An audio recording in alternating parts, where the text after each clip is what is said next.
उद्घाटन किया। ग्रेटर नोएडा स्थित एक्सपो मार्ट में यह सम्मेलन 13 सितंबर तक जारी रहेगा।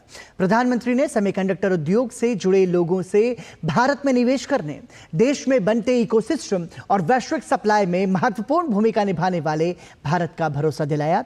साथ ही मैन्युफैक्चरर फैसिलिटी लगाने पर 50% सपोर्ट देने की बात भी कही।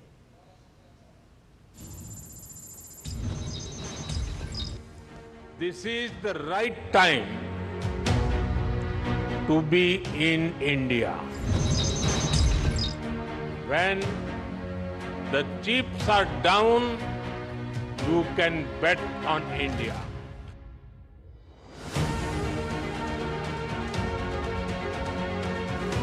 आधुनिक युग में सुविधा से लेकर विज्ञान तक सब कुछ बिना चिप अधूरा सा है।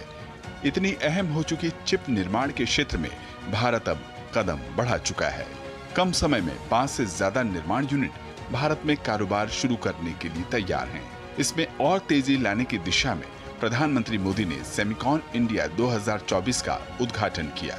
उन्होंने कहा कि भारत में रिफॉर्मिस्ट सरकार, ग्रोइंग मैन्युफैक्चरिंग बेस और एस्पिरेशनल मार्केट की 3D पावर है। साथ ही स्टेबल सरकार ईज ऑफ डूइंग बिजनेस के लिए हर कदम उठा रही है।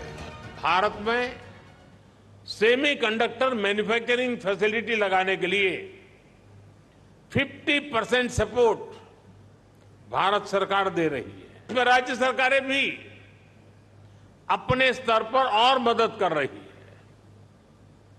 भारत की नीतियों के कारण ही बहुत कम समय में 1.5 ट्रिलियन रुपीज से ज्यादा के इन्वेस्टमेंट्स इस क्षेत्र में भारत में हो चुके हैं।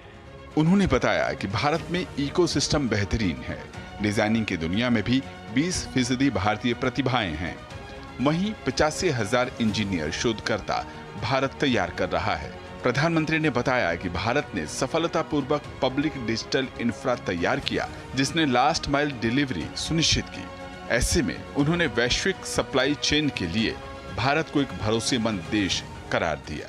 टेक्नोलॉजी के साथ जब डेमोक्रेटिक वैल्यूज जुड़ जाती हैं, तो टेक्नोलॉजी की पॉजिटिव एनर्जी बढ़ जाती है। वही अगर टेक्नोलॉजी से डेमोक्रेटिक वैल्यूज हट जाती हैं, तो वही टेक्नोलॉजी घातक बनते देर नहीं लगती। इसलिए चाहे मोबाइल मैन्युफैक्चरिंग हो, इलेक्ट्रॉनिक्स मैन्युफैक्चरिंग हो या सेमीकंडक्टर्स हो, हमारा फोकस एकदम क्लियर है। हम एक ऐसी दुनिया बनाना चाहते हैं जो संकट के समय भी रुके नहीं, ठहरे नहीं, निरंतर चलती रहे। प्रधानमंत्री ने कहा कि वक्त सिलिकॉन डिप्लोमेसी का है और उनका लक्ष्य है कि दुनिया के हर डिवाइस में मेड इन इंडिया की चिप मौजूद हो। इस दिशा में उन्होंने निवेशकों को भारत में कारोबार करने के लिए आमंत्रित किया। चंद्रशेखर के साथ ब्यूरो रिपोर्ट, डीडी न्यूज।